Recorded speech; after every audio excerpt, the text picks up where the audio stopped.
matter. We have a lot of things packed for you today. So any questions that you have, be sure to write them down. I'm very sure that Amazing Tech Community is going to provide the answer for us.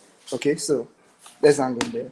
I'm going to pass the baton to Aremu Gideon. So Aremu Gideon, are you there with us, sir? Okay, Aremu Gideon is there. All right, so Gideon, can we have you? All right. Yeah. Thank you, Fahimi. Good evening, everybody. It's so nice to have every one of us here, and this is the first tech event, the virtual tech event that we'll be hosting in Unilag, and we're grateful for your participation, and we hope you would really have a nice time this evening. So, like as Fayemi has said, Fayemi is the deputy team lead for ATC Africa, University of Lagos, and while I am the team lead, the campus lead for ATC Africa, University of Lagos. So this evening we'll be talking about navigating your path in the tech space. How do you start? Where do you start from? How do you go about it? So this evening, it's a great pleasure to have one of the tech gurus, the tech boss in the whole world, the person of Igbinosa. So I'll give a brief profile of him. Then after that, we start the session in full. Igbinosa is an accomplished software engineer with a wealth of experience in various tech industries, including core, banks, fintech, edutech, and SaaS. With a passion for coding and problem solving, Igbinosa has proven to be a valuable contributor, consistently delivering high quality work that meets and exceeds client expectation. In addition to his technical expertise, Igbinosa is also an experienced tutor, having spent several years mentoring and teaching aspiring programmers. His dedication to the field of technology and commitment to sharing his knowledge and experience make him a highly respected and sought after professional in the industry. So on that note, I'd like us to make the session fun. So Igbinosa, over to you.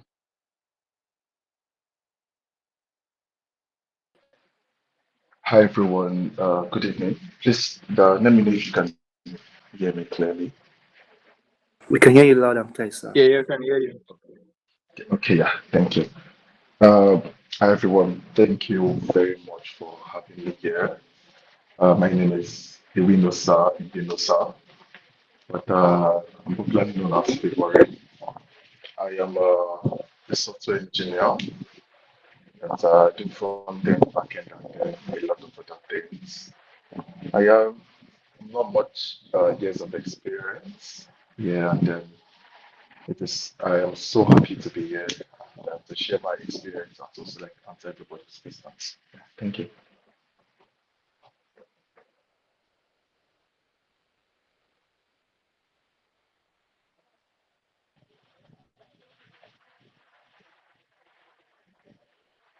Yeah, over to you, Gideon.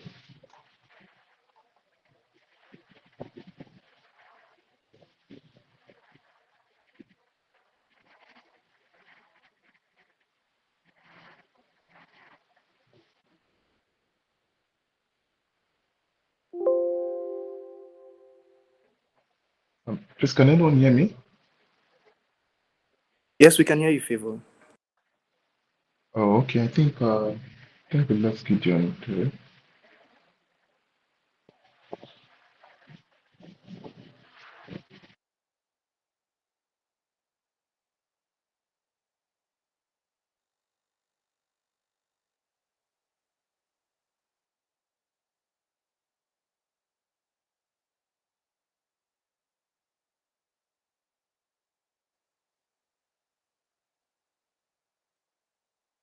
Favor, we can hear you. Okay, I think I was waiting for Gideon to say something, but I think we lost him to his connection. You can just go ahead, Favor, to tell us what you have for us. Oh, sorry, I didn't hear you.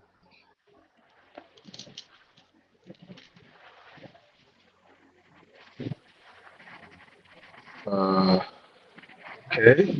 Yeah. So today I was invited to give uh, a bit of insight on my tech journey. Yeah, and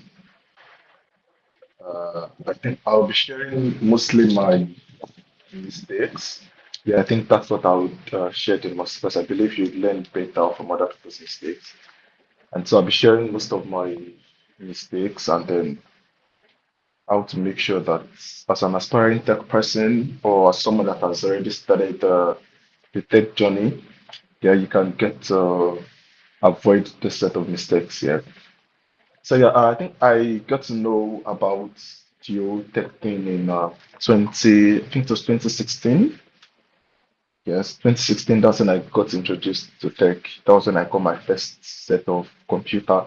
I'm sure everybody knows this old computer with the CPU and the keyboard that makes noise and the monitor that generates enough heat that can boil water.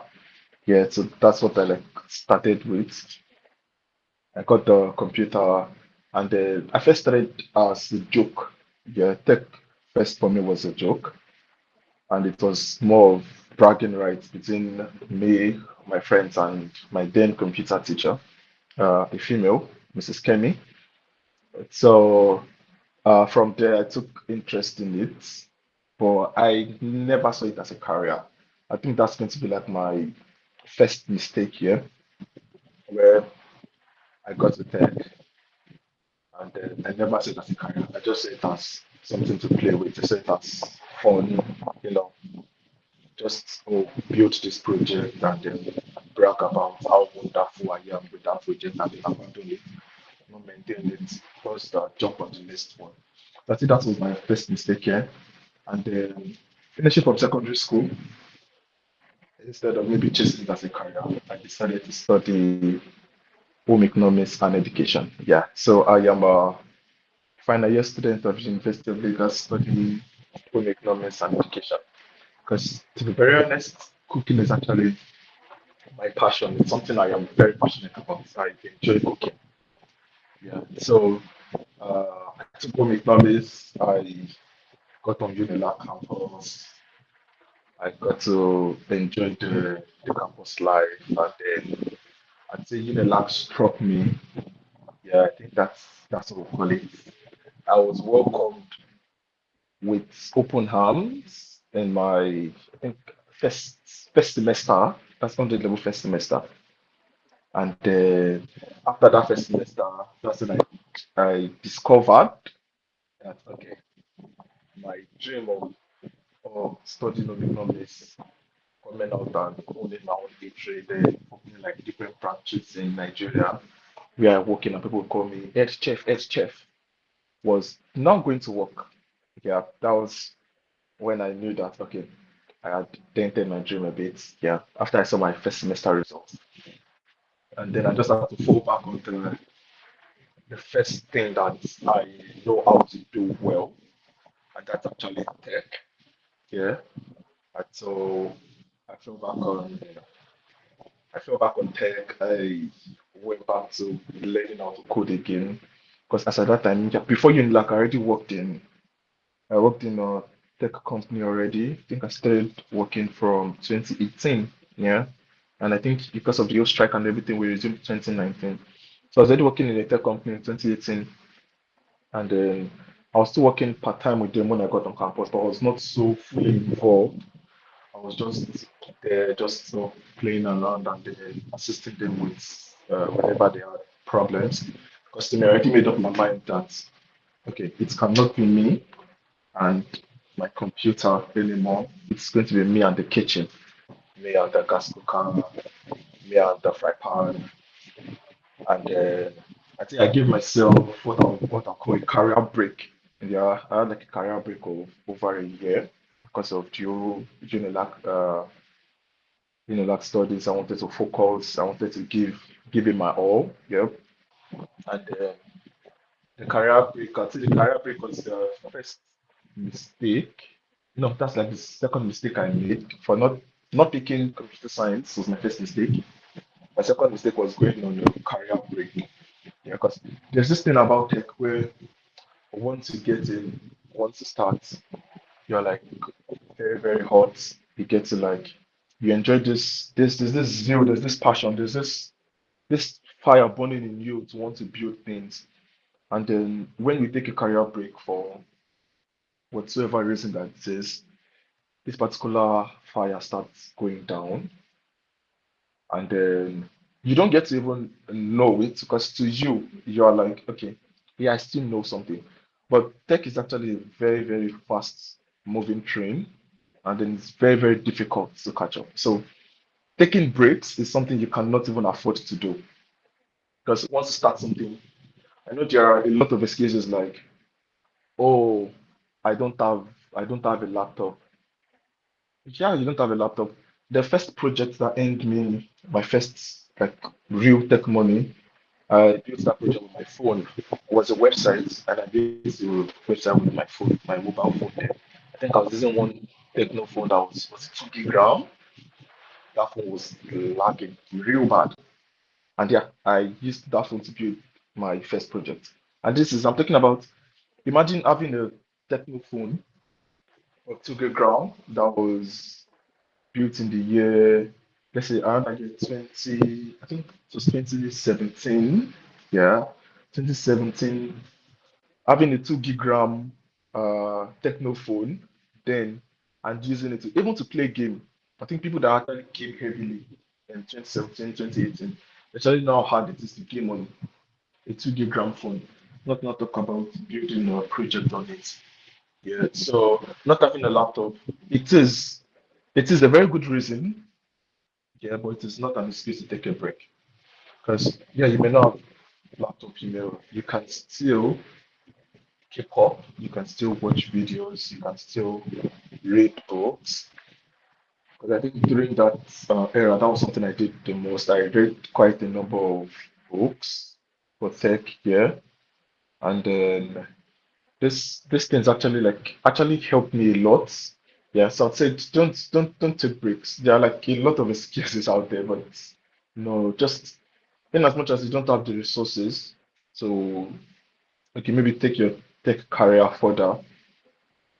That doesn't mean you should actually step backward because taking a break and saying, well, I will continue when I have a laptop, or I'll continue when I have money to buy data. Let me go and learn something else for now once I get data.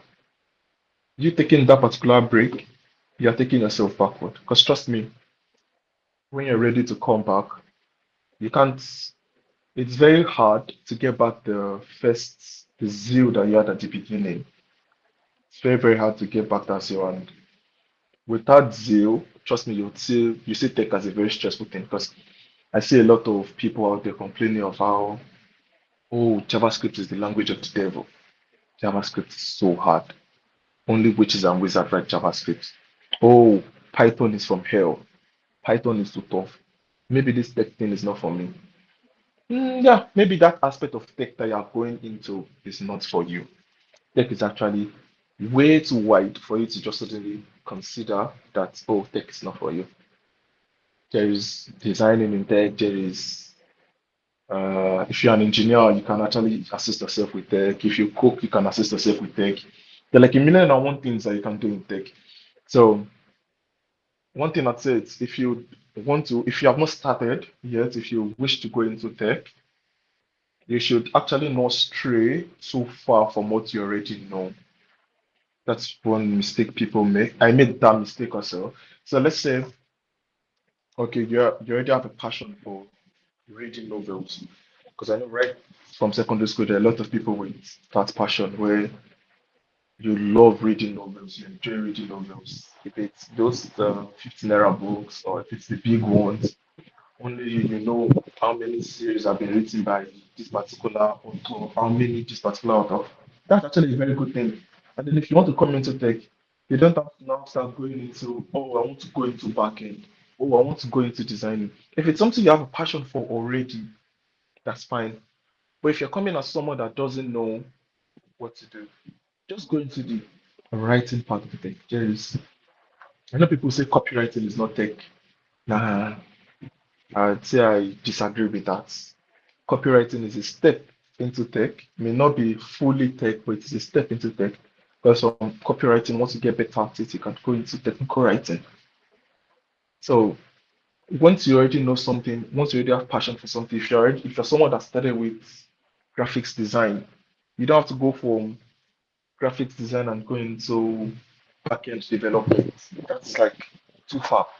From a graphics design, you can just go into UI UX design. It's something very similar. It's going to make your transition very easy. So that whole thing of that's because in tech, you get you will surely get to a stage where you feel like, okay, I don't want to do this anymore. I am tired. Maybe this thing is not for me. And this thing is actually it happens most of the time when you jump from one thing that you actually do not have a passion for before, and they just jump into the other one and they not start finding it difficult. Because if it's something you don't have a passion for, you'd actually find it very easy since you just have to relate it to what you already know before. Like if you're someone that already used like Corel Draw to do like your designs already, you design flyers and everything. Moving from Corel Draw to Adobe XD or to Figma won't be so difficult for you because it's basically just moving from something you already know to something you don't know, but at least you already have like 30 to 40% idea that you can build on. Yeah. So I think I'm talking too much. So I'll just hand it over to Gideon and Rocky. Please have like any question. If anybody have any questions, ask me. Yeah. Thank you.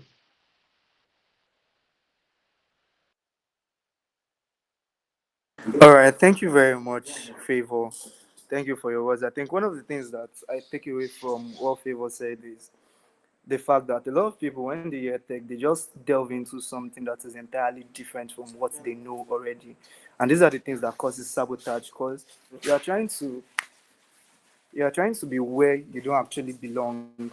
So when you actually find tech skills that is related to what you do already, you can easily navigate yourself along the tech line and be able to enjoy what you're doing. Because if you don't enjoy what you're doing, there's no much progress you are going to make. You just be on and off like the Nepalites in Nigeria. Just joking. But then, so do you have any person that has any question so that we can direct it to our respective speaker? Any question at all? Maybe that thing that has been bothering you about tech. Okay, Mr. Emmanuel has a question. Mr. Emmanuel, can we hear you, please? Hello. Okay. Can you guys hear me? Yes, we can hear you, Mr. Emmanuel. All right. My question is directed to I don't know how to pronounce your name, but It's you fine. know Just address him as the Favor. speaker. Okay, Favor. The question I have is that I need more explanation on how the tech industry works when it comes to recruitment. You get because the things we do, unlike this other field, like any other field, you have your certification and then you go to an office and then you put your certificate there and then you probably get an employment. In the tech industry, there's a lot to learn you get, and it takes years to gain all those experiences. Like the question I now really have is that how do we how do we like start it? Like we know that we are not totally there yet, but like we ought to be able to you get what I mean, right? So Yeah, like yeah, how do yeah. we start it? Yeah. Yeah, to understand. Yeah, so one mistake people make is they go to one boot camp. They'll tell them, "Oh, we'll make you a developer in 6 months," and then after this boot camp is over, you expect to suddenly get a job. Sorry, you cannot get a job. Or you watch one YouTube video of like 3 hours. They come software engineer and write hello world, like some little lines, and then boom, you want to get your job. It actually doesn't work that way. Like you said, tech doesn't actually they don't require your certificates. Yeah. I think I am working with quite a number of companies. I've worked with Sterling Bank. Yeah, in their core banking application, I started like the engineers that built it for Sterling Bank. And then while I worked with them, nobody asked where is your BSc? Nobody asked where is your MSc? What you want to see is your what you can build and how confident you are. So there's this thing one of my guy would say says if you're in tech, no matter how good you are, you must know how to sell yourself. You must know how to put yourself in a place. In his own words, it says you must be a fraud because tech is not about certificates. Because I can go online now, watch one, do one course of 30 minutes, and then I'll come and sell a certificate. They want to see what you can do and how you can talk about what you can do. So, from experience, I have seen people get into tech 6 months, 8 months, and then they're landing big jobs. And I have seen people stay in tech 3 years, 4 years. Like I myself, I think it took me 2 years. Yes, it took me 2 years first before I got my first full-time role. Like before I got my first job. Within those 2 years, I was actually doing like little freelance, but it took me like 2 years before I could actually earn that tech money. You know that thing people call the tech money. Even though the money then was not actually the money, but then to me it was actually a lot. I think my first salary for tech was it 125,000? Yeah, and then I actually felt great because then imagine earning 125,000 in 2018. That's like a lot. But it took me like 2 years from 2016 that I like started to like 2018 before I could like earn that money. But then a lot of people don't get this kind of thing. And then it all started from me building myself, personal development. Because they don't want to see your certificate. Nobody's interested in certificates. What they want to see is what you can build, what you have built, and how you can sell what you have built. Because most of the time, if you go to interviews, they'll say, "Oh, tell me a bit about yourself." And after that one, they'll ask you something like, "Tell me about one interesting project that you have built, and then the difficulties you faced, how you solved it." A lot of people have, "Oh, I built landing page. Oh, I did this. Oh, I designed this." They see this set of things every day. But what actually singles you out? Because I'm very sure right now you know that the text space is saturated. If I just throw out an ad right now and say, I need a front-end developer, before the next 1 hour, I would have received no less than 200 entries for that particular job. But what singles you out is what you have built and how you can sell what you have built. I'm not when I say what you have built, I'm not saying, oh, you just come out and tell me, oh, I did this landing page. You can watch a YouTube video and build that landing page. I want to hear something that I have not heard before. Like for my first tech job, I think I got into a particular website that I built, and it was more like it was a shopping mall. I think people that actually knew me since from like 2019, 2020, I tried commercializing a particular mall that I built then. Did not really work out because I did not really have, I only had the idea to build, but I did not have the business idea because they're like two different things. To know how to build and to know how to market what you build. Yeah. But then with just HTML and CSS, I built some sort of Jumia. So mine was actually active, and then I integrated WhatsApp with mine. So that means if you come on that particular store and then you want to buy something, or as a vendor, you can come as a vendor, upload your product. And once you click on particular product and say buy now, it takes you straight to the vendor's WhatsApp page. And then inside the WhatsApp link, the vendor already knows what you want to buy, the amount, and then the size that you have picked. So from there, the vendor can just say, okay, pay to this place, and then they send the product over to you. So it is an idea that I thought of. It is not something that is outdated. It's not something that everybody has built. So when they ask me, oh, tell us about an interesting project, I said, oh, I built this particular mall for fun. To be very honest, I actually built it for fun. And then I didn't move forward, and then they asked, oh, so what does it have? And then I talked about the functionalities. I did not have any certificates. I did not have anything. But what I had was something I already built to prove that, okay, yes, I can do this. And then I was able to sell it perfectly fine. Because sometimes you see people with really crazy projects in their portfolio, and then you ask them, talk about your projects, and they can't say anything about it. Immediately, you know, okay, this is a YouTube developer. That person definitely watched a video to build that thing. So if you can build something and then sell this thing, I'm saying you build something unique, something that is not out there. If you can build it and sell it, trust me, companies will want to because it's more about putting yourself out there. Just go on LinkedIn, go on Twitter, go on Instagram, talk about how unique this your project is. It may not be 1 week, may not be 2 weeks, may not be 1 month, may not be 2 months, but definitely someone is going to find that particular thing and find the interest in it, and they'll come and meet and tell you, come and work for us. Or when you even shoot yourself to a particular company, because aside building things, I think one other thing is how you apply. Most of the time, when they give you things that okay, you apply through your mail, you just don't go there and say application for the role of a developer, and then you don't put anything in the body. You just put your CVD and then you just send it. Nobody's actually going to do that. So the way you're going to sell yourself in person, you sell yourself through your mail. You can put it in your mail, a kick-ass front-end developer applying for this role.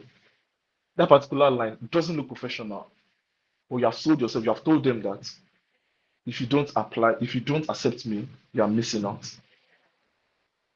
So that particular line alone, and then in the body, instead of just putting, "Dear hiring manager, I am applying for this job. I am a very good boy. I can wash your plates very well. Please do something like, dear hiring manager, my name is so so person. I have been a developer for so so years. I am proficient with so so and so skills. Along the line, along my learning years or in my previous job, I have built so so projects. My project has done this, my project has done that. My project has reached out to so so number of people. If you apply, if you take me in, you'll be having so type of developer. That means more like if you accept me, you're going to be having a trustworthy developer, a developer that meets up to timeline, things like that. Once you're able to sell yourself like that in your email body, that's going to get an audience. I think that's like the first thing. Getting an audience is the first thing. And then after you've gotten the audience, then you have to sell yourself and your project. I don't know if I've answered the question. Thank you so much, Favour. So, before we go to the question of Miss Promised, I believe. So I guess the takeaway from what Favour said is the fact that your project, you have to solve a real life problem. You know, we should not just go to YouTube, watch a tutorial, then by the time we're done watching the tutorial, we copy and paste, rename it, change the color, then we now name it as something that we have done. You have to solve a real life problem, something that maybe is affecting maybe businesses, and you feel like, okay, there's something you should. And the thing is, you don't necessarily have to work alone. You could seek the advice or the counsel of other developers, you know. That will also speeding up your workflow.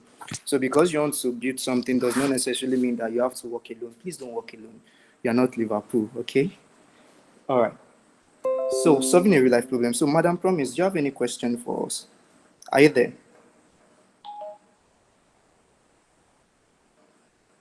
Promise, are you there? Yes, I'm here.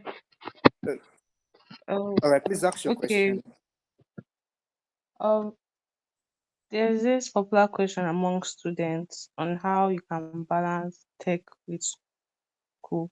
I've attended like several webinars, and I noticed that people are just the speakers are just telling us what worked for them.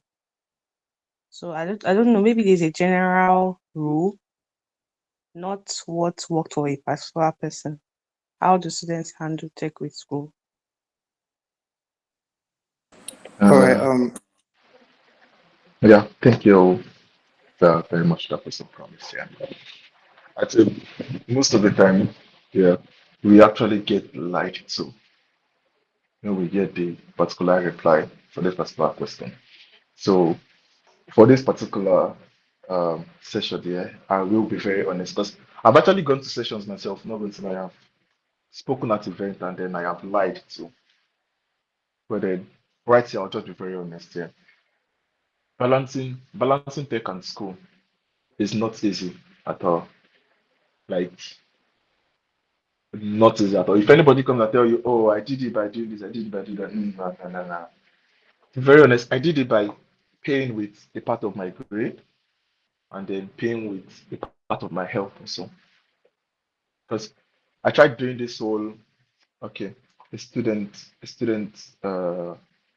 during the day, a developer at night, and then from there I got insomnia. I got addicted to black coffee, and then I started going sometimes more than 27 hours, 28 hours without sleeping. Sometimes in the space of like 3 days, I'll have just have like 4 hours of sleep. During exam period, sometimes I would go like 2, 3 days without sleeping at all. I just need me. I was actually this very strong child while growing up, and then I started living on I need drugs to sleep. I need drugs to do this. I need drugs to do that. So I'll just be very honest here. It is not very easy to balance both of them. But one way that you can do it is to set your priority right. Yeah, you pick which is most important to you, and then you try to set out time to do these things. Because, like you said, individuals are different. What worked for me may not work for you. Yeah. But then one thing you can do is you sit down and then look at your day. You look at how you spend your day. If you're someone that you scroll through Instagram a lot, because if you use an iPhone to tell you how many hours you spent on screen time and this, and then if you look at that, you find a way to convert these particular hours into something you can do, into tech. Yeah. Trust me, tech is very boring. I'm not going to lie to you. Scrolling through TikTok is way sweeter and more interesting than watching a YouTube video or reading a tech related book. But I think it all boils down to your inspiration. Yeah, what is giving you that zeal to go into tech? I can say for myself, I was super motivated. So it was either tech or tech for me. And that's why I like went that far trying to like get better. But for you, it can be something else. It can be, oh, because you want to see yourself at the top. So you just find a way to set out time, and then you don't have to sit 1 hour straight. You don't have to sit 2 hours straight. You don't have to sit 5 hours straight to learn. Nah, you can actually do this. You can actually like break it down and say, oh, okay, I have classes from to like 2 p.m. Let me sleep from 2 to 5 p.m. And then from 5 p.m., you just go to that tech tutorial that you're watching. You watch it for like 20 minutes, you take a walk for like 10, 15 minutes, then you come back again. If you want to watch the same tech video, that's fine. If you don't want to watch it, if you want to do something else, that's fine. I'd say just do what works for you. Because if you're trying to put yourself in another person's shoe, you may just end up losing your personality at the end. So just do what works for you. Try to find your way to blend tech into like your personal life. If you're someone that use the library a lot, you read a lot. Oh, okay, I'm going to the library. I'm meant to read for 3 hours. You can go with a laptop. You read for after reading your normal school book for like 40 minutes. You can just keep at that tech book for like 10, 15 minutes and then go back to reading book. Trust me, this little bit of um I think I usually call it tech breaks. Yeah, that's you watching these videos little by little. At the end of the time, they all like amount to a huge chunk of knowledge. So you don't have to sit down and do your own marathon like every other person. Just do what works for you. All right, thank you so Okay. much, Favor. Mhm. So, I guess that answer your question, promise. You have to study your own time. The way your work hours or the time you have for school is different from the time that Favor is having for lectures and me. So then, but the thing is, you'd almost be attending lectures every day, like in the morning or in the afternoon. So definitely, it's the little spare time that you have left. That's where you'll be able to plan that. Okay, you have you can use it for other things that is related to tech that you want to do. So it boils down to your own schedule and your priorities. So thank you so much for that, Favor. I thought somebody else was raising up their hand. Any other question? Because I have some for Mr. Favor here. But then I would want to put it under 2 minutes. That is, any answer that Favor is giving us, I want Favor to answer it in 90 seconds max. So, Mr. Favor, you'd have to compress your thoughts very well. Okay. So, Yeah, no Messi, please problem. talk to us.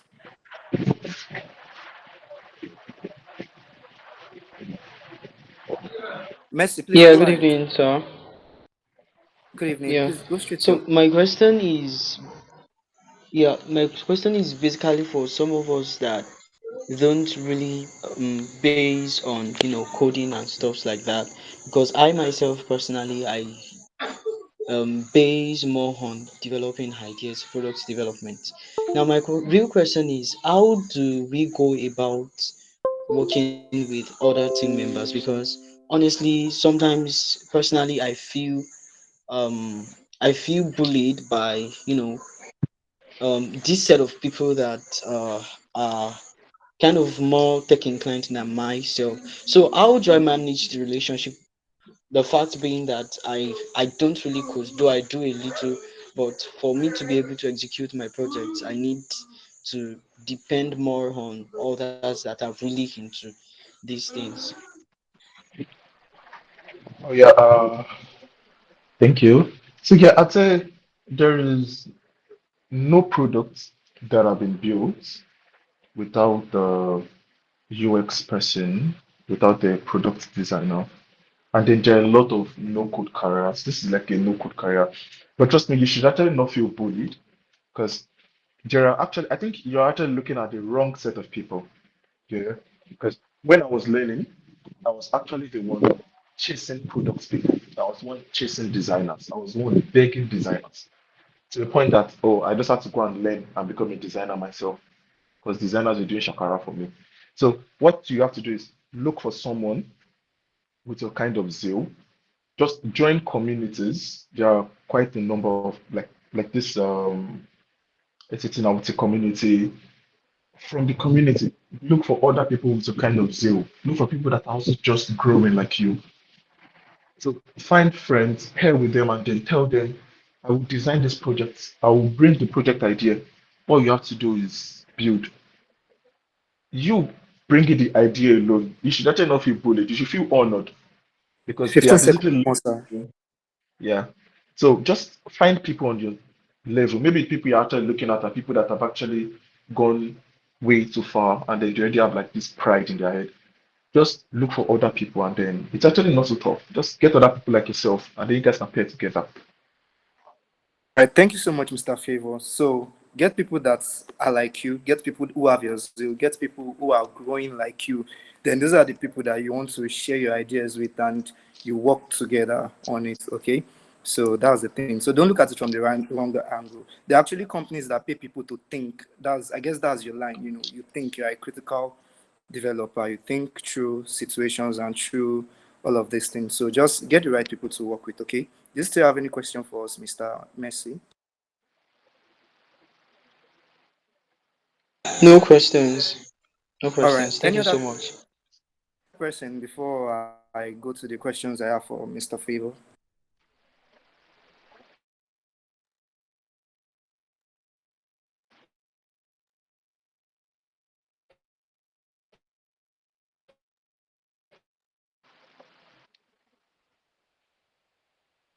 All right. So, in absence of any further question, I'm just going to ask Mr. Favor this question. Okay. So, Favor, can you please tell us? Can you share a tech-related challenge you faced early in your career and how you overcame it? Since we know we have some people who are still trying to, find their grounds and all of that. So you have 1 minute for that, sir. Yeah, I think one thing is finding a particular project to build. Yeah, because like I said, the only way you can pull yourself out there is by solving a real life challenge, like you said. So finding a project to work on was like one of the challenges, and then I just had to go out there and look for people like Messi. Yeah, look for them, people that have ideas, and then you bring your idea to me, and then I had to like turn your idea into something great.